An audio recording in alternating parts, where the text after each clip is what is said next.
मैं नहीं बनाती, आप बनवाती हो, आप मत जानते। और एक से डर लगता है मुझे उससे बड़ा। जब मैं आगरा में था, सूरत का प्रोग्राम बन गया, मालूम पड़ा कि मीराबाई सूरत आ रही है। मैंने अपने लोगों से कहा कि देखो सुबह मेरे आसन बंद मत होने देना, चाहे वही मैं रात को 3 बजे सो 2 बजे सो, सुबह 4 बजे उठा देना मुझे। बोले क्यों? मीराबाई आ रही है, अब रसोई में घुसी रहेगी और खिलाती रहेगी सुबह से शाम तक। अभी भी सुबह कितने सुंदर इतना स्वादिष्ट पकवान बनाती है, उत्पम, इडली और पानी क्या क्या चीजें, मलाई कोफ्ता, कभी कुछ। मुझे लग रहा है अगर मैं इन लोगों के साथ तुम लोगों के साथ अनेक दिन रह गया, मैं भी तुम्हारे साथ आधा बन जाऊंगा, महाराज जी की तरह हो जाऊंगा। आप खाते थोड़ी हो, बच्चों का मन रखते हो कि इनकी खाना है, आपको क्या खाना और नहीं खाना। अभी किसी ने कस्टर्ड बनाया, अभी गोटा सो के उठा, वो आया बोला कि मैं सो के उठा एकदम। मैंने कहा चले बात अभी नहीं। मैंने क्यों? कुछ खा लिया, बहुत चल गया, बहुत देखते चले खिला दे भैया। मैंने कहा वो कस्टर्ड सुबह सवा का कस्टर्ड ले आया 2 कटोरी, और साथ में क्या नमकीन मैंने क्या किया, वो रात की चुल्ला आके रख दिया, तो वो सब ले आए, वो खाया, मीठा खाया। और वो हाँ फिर उसको इतने स्वादिष्ट लगी थे, मैं सुबह मैंने 3-4 छिपा दिए सोई में अपने चुपचाप, तो फिर मैंने शाम को खाए दोबारा सो के तो खाए। खैर ये प्रेम है, ये गुरु चरणों में प्रेम है सबका। ये गुरु चरणों के महिमा का गुणगान हो रहा है, उन सदगुरु की महिमा का गुणगान हो रहा है। उन गुरु की शरण में हम लोग बैठे हुए हैं, जिनके बारे में रामायण में क्या कहा है, बिन पग चले सुने बिन काना, कर बिन करम करे बिन नान। वो सदगुरु सत्ता जो बिना आंखों के देखते हैं, बिना पैरों के चलते हैं और बिना हाथों के हारों कर्म किया करते हैं। उस सदगुरु सत्ता की यह बात चल रही है। अनादि काल से सदगुरु सत्ता चली आ रही है। वो पावर हाउस है। कल मैंने बताया था कि भगवान राम अवतारी कहलाए। क्यों कहलाए? क्योंकि वो कितनी कला लेकर आए, भगवान किस कितनी लेके आए, वो भी अवतारी कहलाए। मतलब ठीक है, कृष्णम वंदे जगत गुरु, उनको सारे संसार का गुरु कहा है, अवतारी भी कहा। और सदगुरु सत्ता का बताया था क्या होता है, प्राकट्य होता है। जब भी वो आते हैं स्वयं अपनी सारी शक्तियों के साथ आते हैं, उसके अंदर कभी तूफान नहीं उठता है ना। लेकिन उस सत्ता के वचन भी आया, उपनिषद में क्या आया है, भयादस से अग्नि तपति, भयात तपति सूर्य, भयात इंद्रश्य वायुष्य मृत्यु धावती। पंच में न चंद्र तारको नेमा विद्युतो भांति कुतोयम अग्नि। क्या करते? उसके भय से अग्नि तपती है, उसके भय से सूर्य तपता है, इंद्र और वायु दौड़े दौड़े अपने काम करते हैं उसके भय से। और क्या कहा है वहां पे कि वहां मृत्यु काल तो उसकी सीमा से बहुत दूर रहता है, यमराज तो उसके बच्चे को छू ही नहीं सकता।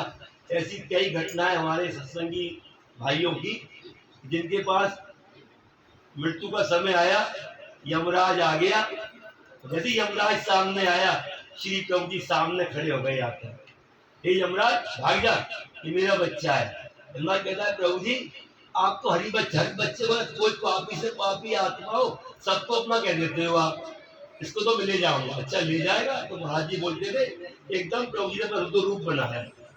तो यमराज दुम दबा के प्रणाम किया, भाग। तो वो वैसे तो कभी कुछ नहीं कहते हैं कि जब कोई उनके शिष्य पर, उनके बच्चे पर अधिक विपत्ति कोई आती है या कोई उसको ज्यादा परेशान करता है, तब वो अपना वो रूप, वो विकराल रूप, उग्र रूप धारण करते हैं। मुझे घटना याद आई ग्वालियर की। हमारे गुरु भाई थे दुर्गा सिंह तोमर, एक्साइज कमिश्नर थे, अभी शरीर पूरा हो गया उनका। गुरुजी के पास दीक्षा ली। उसके बाद उन्होंने खूब अपनी साधना करी। तोमर साहब साधना करते थे प्रातःकाल, जो महाराज ने आज्ञा दी थी सायकाल। और इस समय सावन के दिनों में गुरु पूर्णिमा के बाद जो ये सावन चलता है रक्षाबंधन तक, उसमें खूब आश्रम में आकर अनुष्ठान करके छुट्टी लेकर आए। तो ग्वालियर में जब थे, पोस्टिंग थी उनकी ग्वालियर में, उस समय की बात है। वहाँ पर दतिया जगह है, वहाँ पर एक बहुत बड़ा तंत्र पीठ है दतिया में। तो तंत्र पीठ है दतिया में वहाँ पर। तो तोमर साहब जो कमिश्नर थे, दतिया वाले गुरु का तांत्रिक वो थे। वहाँ पे बगला माता की पूजा होती है, तो ये लोग ग्वालियर के जानते हो। तो वहाँ पर क्या हुआ कि एक लड़का उनके शिष्य था दतिया वाले तांत्रिक गुरु का, वो कुछ गड़बड़ करता था, दवाइयाँ नकली बना बना के बेच रहा था सरकारी हॉस्पिटलों में, जहाँ उनका उसको वो मिला हुआ था, क्या बोलते हैं, लाइसेंस वगैरह।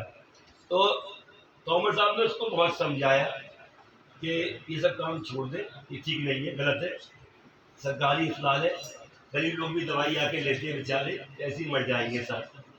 तो वो नहीं माने और वो करता रहा। तोमर साहब ने उसको उठाकर सस्पेंड कर दिया। सस्पेंड कर दिया तोमर साहब ने। तो वो जो अपने गुरु के पास गया, तांत्रिक के पास, और तोमर साहब की उसने शिकायत करी। शिकायत करी तोमर साहब की उसने। तो तोमर साहब ने अपने महाराज जी को, सवाई महाराज जी थे, पत्र लिख दिया, इस तरह की गुरुदेव बात है। मतलब महाराज जी कोई बात नहीं, तुम सत्य में रहो, अपने सत्य में पालन करते रहो। महाराज जी पत्र लिख दिया। हुआ क्या, वो तांत्रिक गुरु ने तोमर साहब को बुलाया और तोमर साहब पहुंच गए, संत से लाल वस्त्र पहने हुए था, और उनको बिठाया अपने पास, आसन दिया। क्या दिया? आसन दिया। शिष्यों को दे दिया, उनको दिया, और बोले भाई तुम कौन से गुरु मंत्र का जाप करते हो? मेरे गुरु जी एक गुरुदेव का दिया हुआ मंत्र है, तुम तो बहुत अधिक मंत्र जाप करते हो, 10 जो इतना जाप नहीं करना चाहिए। बोले मैं आपकी थोड़ी मानूंगा, अपने गुरु की, मैं ठाकुर वैसे क्षत्रिय, कोई महाराज प्रताप के वंश है, मैं आपकी क्यों मानूंगा? मेरे गुरु की आज्ञा, चलते बैठते उठते बैठते जाप करते रहो, मैं तो खूब करता हूँ। अच्छा बोले कोई बात नहीं, देखो ये हमारा शिष्य है, इसको वापस नौकरी पर ले लो, और इसको मत छेड़ना, हमें यहाँ के लोग जानते हैं, उनसे हमारे में पूरे में हमारे बारे में पूछ लेना। तोमर साहब बोले सस्पेंड इसको क्यों किया है, मैंने इससे पूछ लो, अब मैं नौकरी में तो आ नहीं रखूँगा इसको, और आपको जो करना है कर ले, बोल के चले आए, मुझसे आ गए। उसने क्या किया, जब छोटा मोटा तंग करना शुरू किया, फिर उनके ऊपर उसने महान शक्ति का प्रयोग किया। एक मटकी चलाई उनके नाम से, उनको मारने के लिए। वो बैठे हुए थे, सो रहे थे, सोते हुए एकदम क्या देखते हैं, कोई चीज बड़ी तेज रोशनी से घूमती भूख करती की तरफ आ रही है। वो लेटे हुए, एकदम उनके मुंह से निकला मेरे प्रभु जी। तब देखते हैं श्री प्रभु जी सामने आए, और सामने आके प्रभु जी ने मटकी वापस चली गई। फूक मारते ही इसका नियम होता है, अगर एक दूसरे में इस पर जान से छोड़ी जाती है, उस पर प्रयोग नहीं होता, तो वो जाकर मुझे फट जाती है। उस तांत्रिक पे जाके फटी और उसकी मृत्यु अग्नि तपन। सागर के अंदर, इंदौर में हमारे गुरु भाई थे कुशवाहा जी, सभी लोग जानते हैं कुशवाहा जी के बारे में। कुशवाहा जी जो थे, उस समय उज्जैन में उनकी पोस्टिंग थी, तो छोटे से उसमें जल विभाग में इंजीनियर थे कुशवाहा जी, वहाँ पे इंजीनियर थे। तो इंजीनियर थे वहाँ पर, तो उस समय की बात है, जो बाकी लोग स्टाफ था, तो वहाँ एक तालाब के पास एक मजार बना हुआ था। तो मजार बना हुआ था, लोग उनको बोले कुशवाहा जी को कि कुशवाहा जी अगर क्या नाम है इसका, यहाँ पर नियम है 2 महीने बाद शनिवार को बलि चढ़ाई जाती है, तो ये काम आप भी नियम से करते रहना, वरना वो जो है तुरंत हो जाएगा। कौन? इसकी मजार है। कुशवाहा जी बोले भाई मेरे गुरु जी ने ये बात बिल्कुल सिखाई मुझे, मैं ये सब नहीं कर सकता, ये तो जीव हत्या पाप है, तो नहीं करोगे ना नाम, कोई बात नहीं। तो कुशवाहा जी अपने घर पर बैठे हुए थे, उन्हें खबर आई एक दिन जब उन्हें बलि चढ़ाई कि आपका एक जो पंप जिससे पानी सप्लाई हो रहा है शहर में, पंप बंद हो गया। दूसरा खबर आई आपका दूसरा पंप भी बंद हो गया। फिर खबर आई आपका तीसरा पंप भी बंद हो गया। अब वो चेयरमैन साहब एक थे वहाँ पे दुबे जी, जो स्टाफ के लोग थे, वो उनके पास रात के 2 बजे आए कि बात भाई कुशवाहा जी, मिलिट्री एरिया में शहर में हल्ला हो रहा है, पानी बंद हो गया है, देख लो आपने मेरी बात नहीं मानी, अब भी कह रहे हैं कर दो, खुश कर लो उनको। कुशवाहा जी बोले नहीं, बिल्कुल नहीं। कुशवाहा जी क्या किया, उस समय महाराज जी आश्रम में थे, तुरंत जी महाराज जी को पत्र लिखा और पत्र में सारी की सारी घटना वर्णन कर दी और पत्र लिखकर वो अपने घर में अपना लेटे हुए थे। तभी उन्हें याद आया एक बार उनकी दोस्ती हुई थी किसी वर्कशॉप के मिस्त्री से, उसको तुरंत फोन किया, सुबह 4 बजे बुलाया। तभी वो चेयरमैन साहब आ गए, भाई कुशवाहा तुम यार नए इंजीनियर आए हो, क्या कर रहे हो, सारे में हल्ला हो रहा है, पानी बंद हो गया। सर बोला मुझे बस आप 3 दिन की मोहलत दे दो। कुशवाहा जी बोले, उन्होंने ठीक है दे दी। उस मिस्त्री को लेके गए और प्रभु जी का नाम लेके पहले पंप पे जो है उन्होंने देखना शुरू किया, उसको खोला खाली शुरू करी मिस्त्री के साथ और पहले पंप से 1 गैलन पानी चालू हो गया और दोपहर का समय 2 बजे तक दूसरा पंप भी चालू हो गया, शाम तक तीसरा पंप भी चालू हो गया। उधर गुरुदेव जी महाराज का पत्र पहुंच गया कुशवाहा जी के पास। कुशवाहा जी घर पे आकर नहा धो रहे थे, तभी वो चेयरमैन आया कुशवाहा जी के पास, वाह कुशवाहा क्या बात है, चमत्कार कर दिया आज तो, अब जा तू 3 दिन आराम कर घर पे, तू बहुत थक गया हुआ, आराम कर ले। गुरुदेव महाराज का क्या पत्र आता है, चिरंजीव कुशवाहा अत्र पुस्तक या तत्रास्तु, चिरंजीव तुम्हारा पत्र मिला, हमारा पत्र तुमको लौट की डाक से अभी मिल गया होगा, तुम्हारे हाथों में होगा, तुम्हारा पद जब तक पढ़ना शुरू करोगे उससे पहले तुम्हारे 3 पंप चालू हो जाएंगे। और तुमने जो लिखा है कि तुमको उस पर बलि चढ़ाने के लिए कहा गया बाजार पर, तो चिरंजीव तुमने बिल्कुल ठीक किया, ये जीव हत्या है, बिल्कुल नहीं करना चाहिए। और कोई पीरों का पीर नहीं, क्या पीरों के बाप का बाप द्वारा कुछ जिस घर में ऐसे इष्ट होते हैं अनिष्ट। अब कुशवाहा जी जो है आगे जोश में, अब स्टाफ साथ बैठे हुए थे, सबके पास गए, मुझे मजाक में ले चले, उन्होंने कहा है आगे लाइन में मजाक में ले चलो, अब आगे हमारी बात, तो मार दो बकरा बकरा लेके चलो मुझे।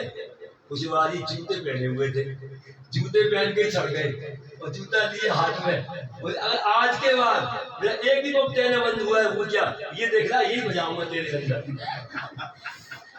उसके बाद वो चीफ इंजीनियर बने और 68 से जो है अपनी नौकरी करी। तो ये ऐसे सदगुरु का दरबार है, वही गाते थे भजन योगी चंद्र मोहन, वही गाते थे। अभी आकर इस दरबार में देवता आदि उतारे, किस्मत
हम जगह मिली है।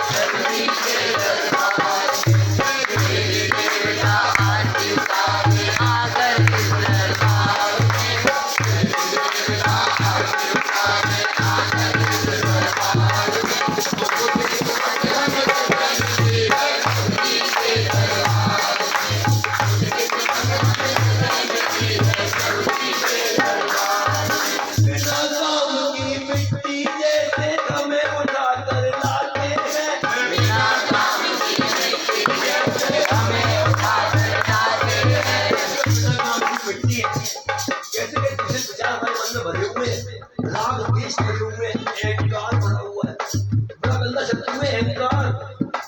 मनुष्य को खींच लेता है सब कुछ उसका अहंकार। किसी को मकान का अहंकार आ जाता है, किसी को धन का अहंकार आ जाता है, किसी को व्यापार का अहंकार आ जाता है। तो आगे बढ़ते चलो, छोटी सी बात याद आई बीच में अहंकार के ऊपर। एक बार एक पति पत्नी में झगड़ा हो रहा था, एक पति पत्नी में झगड़ा हो रहा था। झगड़ा किस बात का हो रहा था? पति कह रहा था पत्नी से, जब से तेरे घर वाले यहाँ पे आए मेरा बहुत खर्चा हो गया, मेरा बहुत खर्चा हो गया। पत्नी बोली मेरे घर वालों से नहीं, तेरे जो भाई भतीजे आए उनसे खर्चा बहुत हुआ है। दोनों में झगड़ा हो रहा था। एक मेहमान अटैची लेकर आया और दरवाजे पर खड़ा हो गया। उनने देखा, अरे फिर कोई नया मेहमान आ गया। अरे बोले चलो अपना तो हिसाब बाद में कर लेंगे, पहले इससे निपटो। बोले कैसे निपटे? तो पति बोला मैं तुझे झूठ मूठ को मारूंगा, तू रोना, मेहमान चला जाएगा, भाग जाएगा। कोई किया, पति ने पत्नी को झूठ मूठ को मारना शुरू किया, पत्नी रोने लग गई। मेहमान ने कहा यहाँ तो कले हो रही है, चलो यहाँ से। पत्नी लेके मेहमान दूर चला गया, दूर चला गया मेहमान। कुछ देर बाद मेहमान के मन में आया कि वो दूर चला गया, देखा से एक बार हुआ क्या वहां पर, अब दोबारा क्या हो रहा है, देखा से सोच रहा था मन में। पति पत्नी से कह रहा मैंने तुझे झूठ मूठ को मारा है। पत्नी बोली मैं सच्चे में रोई नहीं। पति बोला मैंने सच्चे में मारा नहीं। नौकर बोला कौन? मेहमान। और मैं सच्चे में क्या नहीं। ऐसा ही अहंकार है, जिसने किसको जीत लिया पूरे विश्व को जीत लिया। ये हमेशा रोक लेता है। जो बेटे का अहंकार, किसी को अपने बेटों के पद का अहंकार, किसी को व्यापार का, हमें अपनी बात को अहंकार।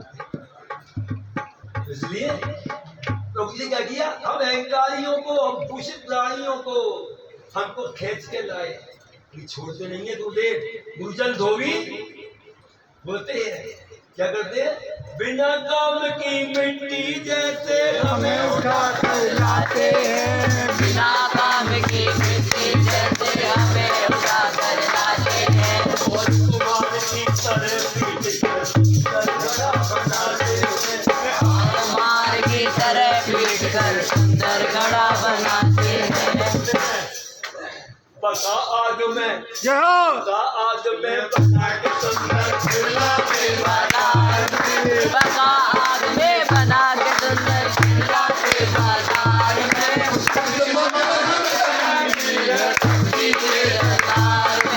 उनकी वजह में जगह मिली है सब्जी के दरबार में।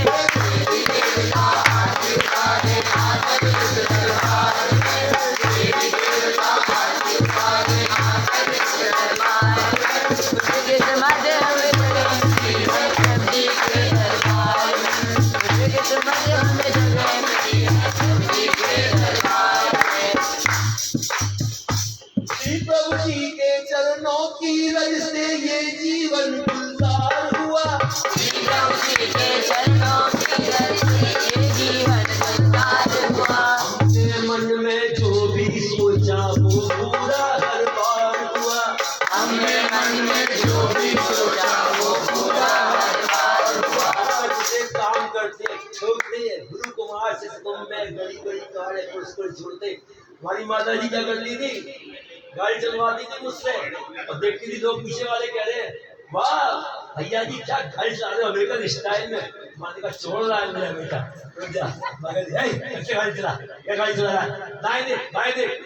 ऐसे खानदान का रखा है, ऐसी गाड़ी चलाता है। तो गुरुदेव, जो गुरुदेव की वो ताड़ना मिल रही है, जो ताड़ना है वो क्या कर रहे हैं, बाहर से चूटे मार रहे हैं, अंदर से सब गलाते जा रहे हैं। क्या गला रहे हैं? अहंकार को गला रहे। दाएं दे बाएं दे, ऐसे कर ऐसे कर। एक बार की बात है, मैं याद आया, आगरा में था मैं, तो माता जी ने नियम बना रखा था कि जब मैं बाथरूम में जाऊं कपड़े धोने के लिए अपने, तो तभी मुझे कहती संजय चलो मंडी चलना है बेटा, संजय चलो मंडी चलना है बेटा, ऐसे कहती थी माता जी। मैंने सोचा क्या करूं, मैंने देखा सुबह सुबह 9 बजे श्री माता जी सो रही थी। मैं आज तो मौका अच्छा है, आज माता जी सो रही है, आज जल्दी से क्या कपड़े धो लूं अपने। बस मैं कपड़े धोने बैठा तो माँ के संजय नीचे आओ, मंडी चलना है। अब मैं सोचा काम करूंगा, सर के हाथ लेकर माँ के सामने जाऊंगा तो अपने आप चले से कपड़े धो देता है। मैं सर के दोनों हाथ लेकर माँ के सामने गया, जी माता जी क्या है? बेटा चल मंडी में। माता जी देखो मैं कपड़े धो रहा हूँ, आजा ऐसे ही आजा, तो धोने कपड़े आजा ऐसे ही आजा। और मिलाया और मेरे चेहरे को नहीं देखा कि आज को हो रहा है, और ले गई कहाँ, हाथ ये धोने पड़े और फिर मंडी उठा के ले गई साथ। ऐसे क्या ही मतलब कृपाएं घटना बूटे क्यों करते हैं? अपने शिष्य रज कम चलाते हैं, अहंकार चलाते हैं, और अहंकार होगा तो वो संगत में भेदभाव कर जाएगा, और भेदभाव कर जाएगा तो बजाय आगे बढ़ने के वो भी पीछे ही रह जाएगा। तो लक्ष्य तो हमारा कुछ और है। हमें चरणों में क्यों आए? हम आए उन नेपाल धाम के पास, बाल जी के पास जाने के लिए। ये तो वो ड्यूटी दे रहे, ड्यूटी हो रही है, मन का रखना है हमें, मुझे वहां चलना है। लेकिन सबसे सारे काम से मुद्दे का विदा लेकर आना है उनके चरणों में। क्या किया उन्होंने? फिर क्या कह रहा था हमें? श्री प्रभु जी के चरणों की रज से ये जीवन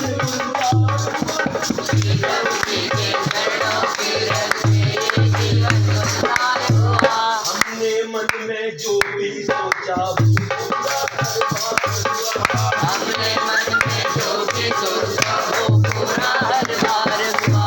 छोड़ दिया, बना दिया, उसको छोड़ दिया, भैया मेरा बच्चा अब समझ लिया, संभाल लेगा सब। तो गुरुदेव चले गए। क्या किया? ये मेरा बालक है कहकर खड़ा किया, ये मेरा बालक है कहकर खड़ा किया संसार में। अब कदम भी है प्रभु के दरबार में, किस्मत हम मिली है प्रभु के दरबार में। आरती उतारे आकर इस दरबार में, देवी देवता आरती उतारे आकर इस दरबार में।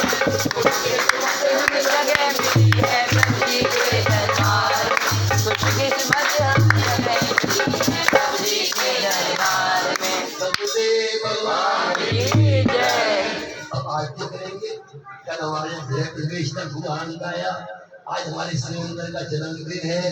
थोड़ा सा कुछ केक वेक कटेगा, वो बना के लाइए, माँ की नाम राशि केक कटाएंगे, वो थोड़ा करने की कोई बात नहीं। खुश करने घर बुलाया, मैंने ये भजन गाया जो आज ये अपनी गा रही थी, क्या नाम है इसका, दिव्या सिद्धियों की नैया लेकर, बहुत मुझे भजन है ये मैंने गाया।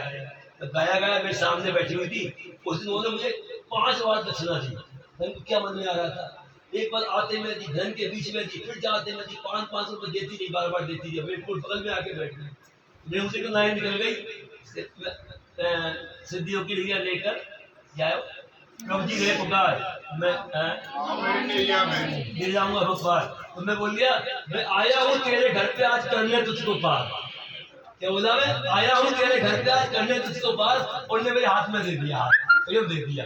बोले मेरा काम हो गया, सुधा मेरा काम हो गया, मेरा काम हो गया। मैं समझ गई इनने क्या खेल किया है प्रभु जी ने, क्यों रामायण सुनवाई है मुझे, और तो ये सब भजन सुनवाए, तो तुम्हारी बात दी जाए। ये गुरु जी ने बोले एक तीर से कई शिकार किए। बोली अब मुझे भी लग रहा है मेरा समय आ गया। उसके बाद सुधा को बेचने लगी, मारने लग गई, फिर और खूब उनका चेहरा तेज में चमकने लग गया, एकदम तेज बढ़ गया, खूब ध्यान में बैठने लग गई।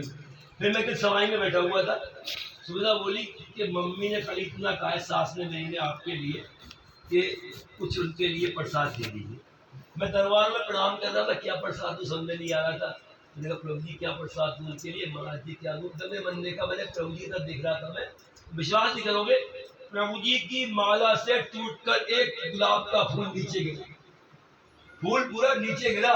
बस मैंने फूल उठाया, सुधा को दे दिया, अपनी सास को दी। एक पत्ती रोज खाती रही, वो एक पत्ती खाती रही, और पत्ती खाते खाते ही अपना कुछ दिनों बाद, अभी तो मरने का समय था, प्रभु जी का ध्यान करते करते सतगुरुदेव भगवान की में सुना है, यम यम वापी स्मरण भावम त्यत्यंते कलेवरम तम तमेवैति कौदसा तद्भाव भाविता। हे अर्जुन, अंत समय मनुष्य जिस भाव का चिंतन करता हुआ शरीर छोड़ता है, उसी गति के अनुसार उसका जन्म हो जाता है। और क्या था? अंतकाले च मामेव स्मरण मुक्त्वा कलेवरम यह प्रयाति मदभावम याति नास्ति संशय।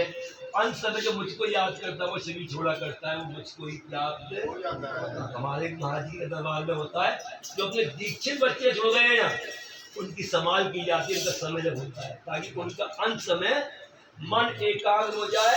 एकाग्र मन हो जाएगा तो क्या होगा, एकाग्रता वाला जिसका मन स्थिर हो जाएगा, सीधा कहा जाएगा वो पूरी उम्र काट के स्वर्ग।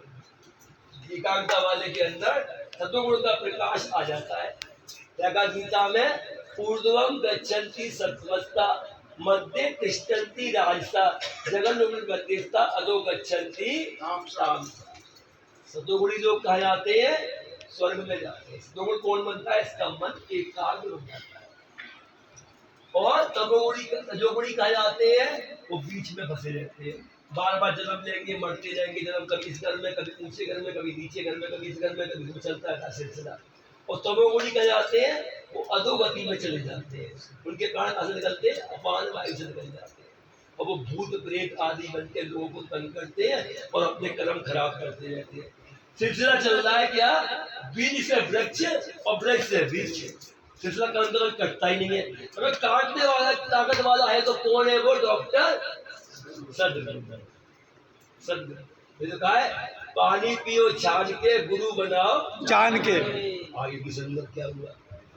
अब सुविधा के मन में ये था कि उनके घर वालों के मन में, सारी मम्मी ने सही छोड़ा है कोरोना में, क्या हुआ उनका सुविधा बोली, क्या हुआ तो बोली कह रहे स्वर्ग गई सीधी, मतलब सीधी गई वो, उनके प्राण आँख से निकले थे, गई सीधी, वो समझ में नहीं आ रहा था। एक दिन वो सो रही थी रात में, उनके सामने उनकी मम्मी दिखाई थी, सासू जी, सास दिखाई दी और कहती है, सुविधा मैं धन्य हो गई तेरी जैसी बहू पाकर, आज तेरी वजह से मुझे वो लोग मिला है जो मैं कभी प्राप्त नहीं कर सकती। 80 साल की उम्र से वो लोग प्राप्त नहीं कर सकती थी, तो टाइम में धन्य। एक बोली मैं दुखी हो गई हूँ, क्यों, यहाँ पे काम करने को नहीं है कुछ, यहाँ आनंद ही आनंद है, बस खाली मस्ती रहो, पड़े रहो, कई सब लगे सेवा में, यहाँ पर आनंद ही आनंद है। तो कौन सा लोग है, तो वो हिटी लोग, हिरण्य लोग बोली, हिरण्य लोग है ना, जहाँ पर वो जीवात्माएं जाती हैं जो कि सतोगुण में पहुंच जाते हैं, तो हिरण्य लोग में हूँ, वो हिटी लोग बोल गए, सुधा समझ नहीं पाई। तो मैंने सोचा, मुझे बताया गुरुजी मेरी मम्मी ने ऐसे दिखाया मुझे, और एक बात तो बोली कि तू बस दरबार को पकड़े रहना, दरबार मत छोड़ना। और एक बात तो बोली, देख गुरुजी जो है ना वो संकोची है, इतनी चिंता मत करना, वहाँ जाती रहना, सेवा करती रहना। और उसके बाद सुधा ने मुझे बताया, मैंने उनको बताया कि मैं कौन सा लोग में पहुंचा दिया, महाराज जी, महाराज जी ने सुविधा की सेवा। ऐसा दरबार है हमारे सदगुरु का, इसलिए इनके दरबार में जो आ गया छोड़ दिया। महाराज जी एक बात और बोलते थे, क्या जो प्रभु जी के चरणों में दीक्षा पा गया, देखो वैसे तो मैंने बताया ना, बीज से वृक्ष, वृक्ष से बीज, सिलसिला कर्मों का है भैया। आज हम अच्छे घर में जन्म जाए, कल को नीचे घर में ले सकते हैं, कल को उसका पशु योनि में भी चले जाए। प्रार्थ कर्म नाम भोगा देवक्षय, अवश्य में भोक्तम कृतम कर्म शुभाशुभम, हर एक पल का अच्छा बुरा भोगना ही पड़ता है। तो प्राप्त तुम्हारे सामने आएगा, भोगना पड़ेगा। लेकिन मेरे प्रभु जी ने एक बात कही थी महाराज जी से, जो हमारे दरबार में जुड़ेगा, दीक्षा पाएगा, उसकी तो ये रजिस्ट्री है, उसको मनुष्य जन्म मिलेगा ही मिलेगा। वो सदगुरुदेव भाई आज का मार्ग तुम्हें योग मार्ग मिला हुआ, यस्मिन् ज्ञाते सर्वमिदं ज्ञातम भवति सहसा योग विद्या। योग विद्या वो विद्या जिसको पाने के बाद सारी विद्या आ जाती है। मैं शुरू में आया था, लोग बड़े बड़े विदुषियों के विद्वानों के बीच में बैठता था मैं, जो माँ के पास थे, संस्कृत पढ़ने नहीं आती थी मुझे, तो मुझे हंसी उड़ाते थे, बच्चे पर रहता था, कहते आपको बोलना नहीं आती संस्कृत, आप मत बोला करो। मैंने कहा आप बता दिए, तो बताया था मैं, बच्चे का तरीका क्या है, आप बता दिया करो, ये नहीं भाई ऐसा मत बोलो, मामला गड़बड़ हो जाएगा, आप बता दिया। तो वो हल्के होते गए, मैं बढ़ता चला गया। महाराज जी ने कहा ना, क्या कहते हैं हमारे नानक साहब, नानक नन्हे बने रहो जैसे नन्ही धूप, बड़े बड़े सब कट गए धूप धूप की धूप। वो कहते हैं आपको गलत बोल दिया आपने मंच पे, आप बता दिए गलती हो गई मुझसे, आपने सवाल बताओ कैसे करके। इसलिए उसके बाद देख लो आज उनकी कृपा हो रही है। भगवत गीता भी कराता हूँ, गुरु गीता भी कराता हूँ, कहाँ से सब कुछ आ गया पता भी नहीं चला। क्योंकि अभी क्या आया था वर्णन गुरु गीता में, सुबह देखा था ना कि सारी विद्याएं गुरुदेव के मुख के अंदर है। बिना योगे न देवोपि न मोक्षम लभेत दुधे। बिना योग के तो देवताओं को भी मोक्ष नहीं मिलता। तो मेरे प्यारे सत्संगी हो, तुम बड़े भाग्यशाली हो, तुम्हें ये प्रभु जी का दरबार मिला। कैसा दरबार है ये? अरे देवी देवता फोन किया, गुरु जी मम्मी आ तो रही, मम्मी सभी तो ठीक हो रही है दवाई देने से, मेरी सांस बढ़ रहा था उनका, लेकिन देवर इस तरह कह रहा है, पर यही तो मैं चाह रहा हूँ, तुम्हारी मम्मी तुम्हारे पास आकर है 15-20 दिन सास तुम्हारी। तो बोली ठीक है, आपकी ऐसी आज्ञा। दूसरे की बात अभी ऐसी आपकी आज्ञा। अब वो तैयार हो गई, सो इसकी सास का फोन आ गया, तैयारी उन्होंने कर ली, बोली मैं आ रही हूँ, तुम उसको ले जाओ, तुम चली जाओ अनूपपुर। अब हमारे साथ अनूपपुर आ गई, कुछ खेत भी थी, उसके बाद लौट के वापस आ गए। अब उन्होंने कहा मैं क्या करूँ? अब मैंने कहा तुम अपनी सास को श्री प्रभु जी की लीला में तुम रामायण रोज पढ़ के सुनो, सुमेरी और शादी रोज सुनो और खूब उनकी सेवा करो। क्योंकि मैंने कहीं लग रहा है, मुझे ऐसा आभास हो रहा है ये तुम्हारी सास की आखिरी सेवा है। तो उनके मन को दिल को जीते, उनने खूब उनकी सेवा करती। सास की, सास का भी मन का चला गया था कि छोटे बेटे के पास थी ना तो उसकी दीक्षा हो पाई थी यहाँ पर, और वो मन में पड़ गया था, काय के चक्कर में पड़ गया था। ये टोने वोने जो बताते हैं ना, तेरा ये ग्रह खराब है, तेरा वो खराब है, तेरे पितर का दोष है, दूसरे चक्कर में पड़ गया था। तो सास का गति चिंतन बन गया था वहाँ पर। तो वो वहाँ पर आई, सुविधा उन्हें खूब रामायण सुनाती प्रभु जी की पढ़ के, उसके बाद उनको भजन गा के सुनाती। फिर मैं नीचे आया, आता था 1-2 बार दवाई वाई लेने, कभी सुबह नीचे मिलने आती, तो सुविधा कहती मैं वहाँ जाऊँ सत्संग में, गुरु जी के पास सत्संग में जाऊँ, बोली जा चली जा। मन में होती थी क्या सत्संग में भाग भाग के जाती है, माँ जी तो है नहीं के जाते होते हैं। अब घटना देखो प्रभु जी कैसे मतलब अपने बच्चों को शरण में लेकर उनका उद्धार करते हैं। मेरा भी होती थी क्या सोचती मेरे बारे में, क्या जाती है वहां पर। ये सुबह 4 बजे ध्यान में बैठी हूँ, उनकी सास क्या देखती है कि श्री मैं अपने पलंग पे बैठा हुआ हूँ, और सबको मालूम है घटना, पलंग पे बैठा हुआ हूँ और बैठे बैठे देख रही है कि मैं एकदम, उन्हें प्रभु ने अपना रूप दे दिया, मेरी मैंने उनने अपना रूप दे दिया। वो चाहे जिसको चाहे रूप दे दे अपना, उनके तो मतलब खेल है ये, है ना, ताकत वालों के लिए खेल है ये, हम नाचते हैं। मुझे अपना रूप दे दिया और मैं उन्हें चिंता दे रहा हूँ। सुविधा वो सास को की को कि सावित्री दीक्षित किससे थी? वो श्री महाराज जी से। उस समय आ रहा था उनका अंत समय। मैंने कहा सुविधा वो उनकी सास को मैंने कहा सावित्री देवी ये चिमटा हमारा जो है धो रहा हूँ। वो चिमटा धो के लाई और चिमटा लेके मैंने कहाँ पर रखवा दिया। फिर अब इसको मैंने कहा बाहर दरबार में रख दो, अंदर मत रखना। दरबार में रखवा दिया। उनकी आंख खुल गई, उनने सुविधा को बताई सारी बात। सुविधा जल्दी जाओ, जल्दी गुरु जी के पास जाओ, जल्दी जाओ। सुविधा मेरे पास आई। वहाँ क्या हुआ, ये सब बच्चे लोग वहाँ पर सफाई कर रहे थे मेरे कमरे में। तो मेरे पास दीवान के अंदर एक प्रभु जी का अमृतसर का चिमटा 5 साल से रखा हुआ था, जिसको मैं साफ करा के रख दिया करता था। उस दिन से मैंने कहा आज इस चिमटे को अंदर मत रखो, अब इसको साफ करके बाहर रख दो। बीज गोपाल था कुछ, बीज गोपाल भी था, इन लोग साफ कर रहे थे। तब से वो चिमटा मैंने बाहर आकर रख दिया। सुविधा आई, मुझे सारी घटना सुनाई। मेरा सुविधा बोले वो चिमटा बाहर कितना रखा हुआ। अब दूसरी घटना देखो, थोड़ा मन बना उनका मेरे प्रति। सुविधा को बोले सुविधा जाओ गुरु जी के पास जाओ, उनको सब्जी बना खिला के आओ, पालक पनीर खिलाओ, मटर पनीर खिलाओ, ये खिलाओ, जाओ जाओ बेलने लगी, जाओ और हमारे बारे में कहना, जाओ जाओ। और हमारे सुनाने लगी सुविधा। तो दूसरी घटना क्या घटी कि उनकी जो बेटी थी सुविधा की नंद, वो इलाहाबाद में थी। उनके हस्बैंड जो एमबे कंपनी के बहुत बड़े पद पे पोस्ट पे थे है। उन्हें क्या हुआ, उन्हें हिचकी आना शुरू हो गई। ऐसी हिचकी आना शुरू हुई, वो कभी हमसे मिले नहीं थे ना। उनकी नंद हमारे पास आई थी। उनकी मम्मी की इच्छा क्या थी, अब मेरी बेटी भी प्रभु चरण में आ जाए।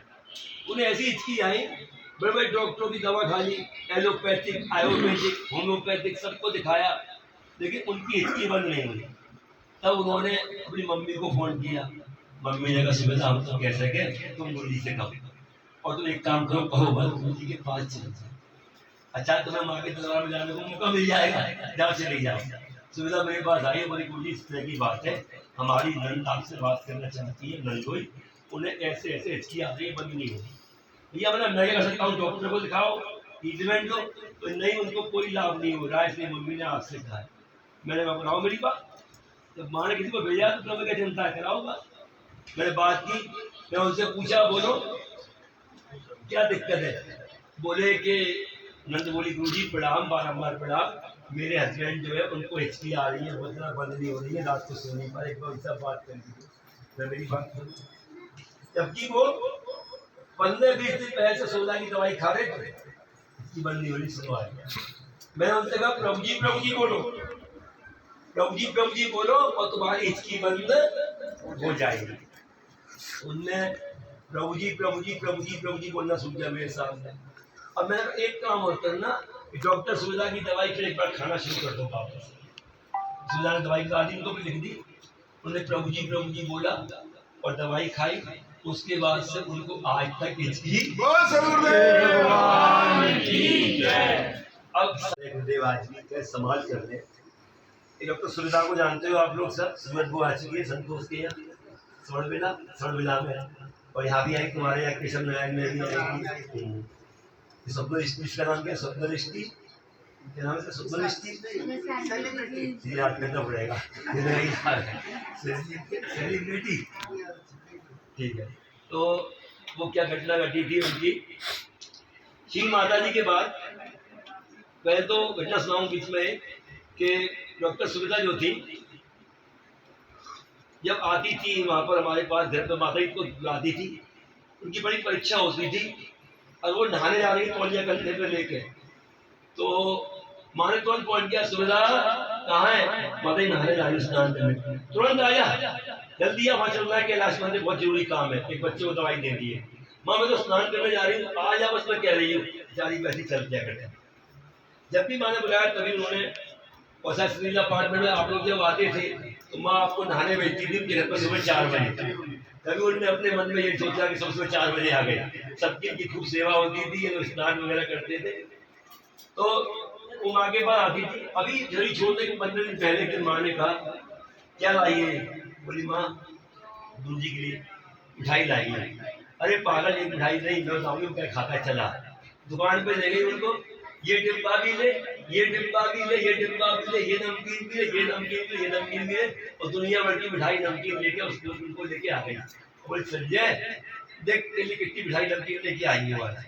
मैंने देखा जी माता जी भाई, माता जी बात तो काटने का सवाल ही नहीं है, जी माता जी करते रहे, वो रख लिया माँ ने। अब उसके बाद वो दरबार में आने लग गई। जम्मू के जिस समय आकाश का वो माला का होना था समाई में, जयमाला डाली थी मैंने गले में, दोनों के जब माला डाल के आशीर्वाद दिया था शादी का, तब भी वो आई थी वहाँ पर आश्रम में भी आई थी, उसको भी लेकर आई। खुद गाड़ी भी चलाती है बहुत अच्छी, अभी भी ड्राइवर मिल गया बहुत अच्छा, गाड़ी चला कर लाई और वापस ले गई थी। तो अभी मतलब चरणों में आ रही है, दरबार में जुड़ रही है, तो कैसे प्रभु जी संभाल करते बात बता रहा हूँ मैं। तो वो आने लग गई, जाने लग गई, तो उनकी इच्छा हुई, सामने से बैठी हुई थी, जैसे कि अभी वो बैठी थी रेनू, ये बैठी है, खुशी बैठी है, या वो निधि बैठी थी, ये लोग बहन कभी नहीं गाई, ये बैठी है क्या विधि, ये बैठी है, तो वो बैठी हुई थी। मैंने कहा बहन सुनाओ, बोली मुझे नहीं आता भजन, मैंने कभी नहीं गाया, मैं नहीं जानती, भजन सुनाओ ना, तुम गाओगे जब गाओ सुनाओ ना। उन्होंने भजन गाया, एक बार भजन गाना शुरू किया तो उनका भजन गाना कभी नहीं रुका। आज उनने फिर भजन कहाँ पे गाया, उसके बाद धनबाद के स्टेज पे बैठ के भजन गाया कलाकारों के साथ। तो आज उनका भजन लोग मोबाइल में रिकॉर्ड करके रखे हुए हैं और उसमें योग करते हुए सब सुनते हैं। इस दरबार के तो क्या हुआ, कुछ कारण से उनकी सास उनसे रूठ गई थी, तो वो उनको छोड़ के अपने देवर के पास जाकर, उनके देवर के पास छोटे बेटे के पास जाकर रहती थी। तो मेरे प्रोग्राम में वो आती थी। मैंने उनसे कहा कि सुविधा अभी अनूपपुर चलेंगे, पिछले वर्ष की बात है, अनूपपुर प्रोग्राम में चलना है, तो डॉक्टर है वो होम्योपैथिक की, माँ जी का आशीर्वाद पर इसको दवाई देती है, उसको उनकी दवाई से लाभ होता है। मैंने कहा सुविधा वो क्या नाम है इसका, अनूपपुर चलना है, तुम चलना। ना ठीक है मैं अपनी सास को फोन कर दूंगी। उन्होंने अपनी सास को फोन किया। अब सास भी जबरदस्त होती है, कहते हैं सास होती है बहुत सुंदर, बहू से लेती है चक्कर, सुंदर से रूप सुंदर नहीं पर दिमाग लगाती रहती है। अच्छी सभी नहीं सब तरह के लोग जाती है। तो क्या हुआ, उनकी सास ने कहा नहीं हम नहीं जा पाएंगे, क्यों, हमारी तबीयत ठीक नहीं है।